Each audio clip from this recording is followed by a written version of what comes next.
La razón por la que Ken Wayland se encuentra aquí es que durante todos los años que la hepatitis estuvo destruyendo su hígado no había drogas que pudieran detenerla. Y aunque ahora hay una droga para la hepatitis C, cuando Ken la necesitó no existía.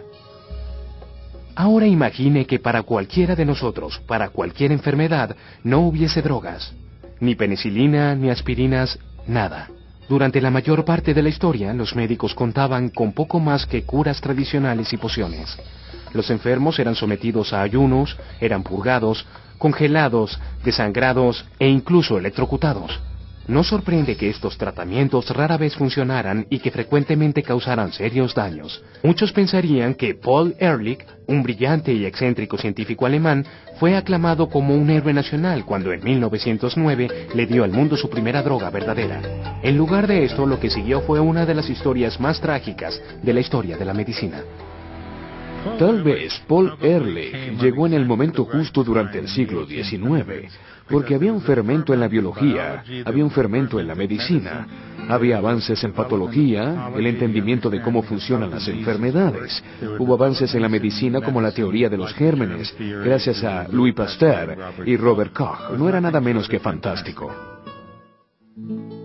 Pero aunque finalmente entendieron que los gérmenes causan enfermedades, incluso las más grandes mentes científicas de la época no tenían idea de cómo tratarlas. La creencia era que cualquier químico que pudiera matar un germen mataría también al paciente. La única voz disonante en este coro de negativas era la de Ehrlich. Ehrlich fue el primero en desarrollar la idea de que podía crearse una droga, un químico, que sería tan específico en contra de una bacteria en particular, que mataría a la bacteria sin perjudicar a la persona enferma. A esto le llamaba la bala mágica. Ehrlich permaneció impávido ante el escepticismo de sus colegas. Habiendo ganado un premio Nobel por su trabajo con vacunas, estaba convencido de que podía crear esa sustancia.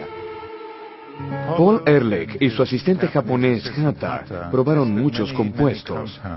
Finalmente, después de 605 intentos con compuestos diferentes, variando toda clase de cosas, hallaron el compuesto 606, bautizado Salvarsan, el cual funcionó perfectamente en sus animales experimentales. El Salvarsan, un derivado del venenoso arsénico, probó ser capaz de destruir uno de los flagelos más diseminados de ese entonces, la sífilis. Mientras las personas tuvieran relaciones sexuales, habría sífilis. Y por supuesto, todo el mundo culpaba a todos los demás. Los franceses la llamaban la enfermedad napolitana y los napolitanos la llamaban la enfermedad francesa.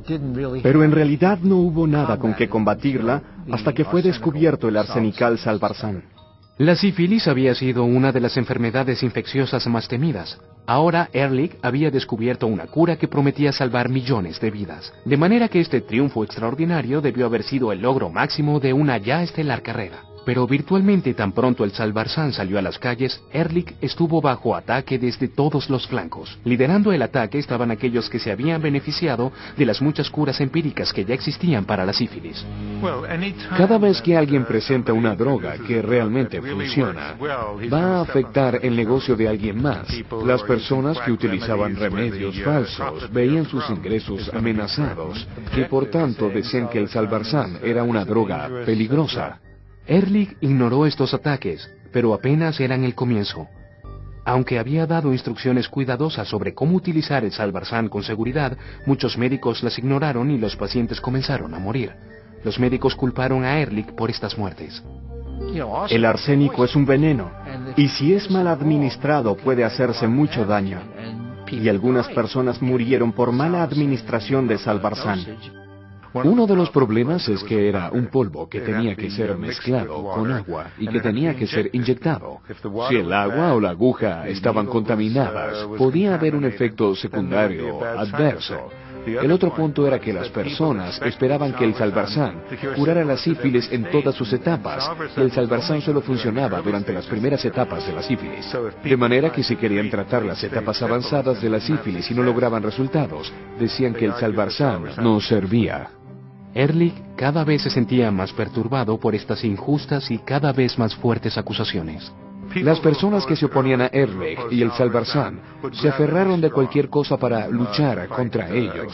Y una de las cosas que tomaron para acusar a Ehrlich y a la compañía que hacía la droga fue que se lucraban demasiado. Resultó que no era cierto, pero utilizaron esto durante un tiempo y dijeron, la fabrican por unos pocos marcos y la venden por muchos marcos. Así que están escamoteando y Ehrlich se está haciendo rico.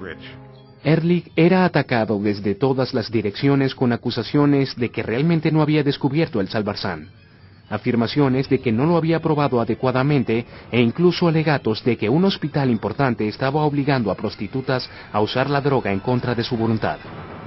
Cansado y molesto, Ehrlich finalmente ventiló toda su ira por todo el asunto en una carta dirigida a un periódico local. Escribió: naturópatas, antiinyeccionistas, charlatanes, antiviveccionistas y antisemitas, todos se han aliado para manchar mi nombre y tejer una verdadera red de las más absolutas y claras mentiras. Es irónico que Ehrlich haya enseñado el camino hacia una era de milagros médicos y al mismo tiempo abrió la caja de Pandora del comercialismo y las políticas que acompañan los descubrimientos médicos. Tristemente no vivió lo suficiente para disfrutar del lugar que llegó a tener en la historia médica, como el padre de la terapia con drogas. Creo que los últimos años de Paul Ehrlich no fueron muy felices y que envejeció prematuramente como resultado de todo esto. Parecía tener 100 años cuando murió a los 61 años de edad.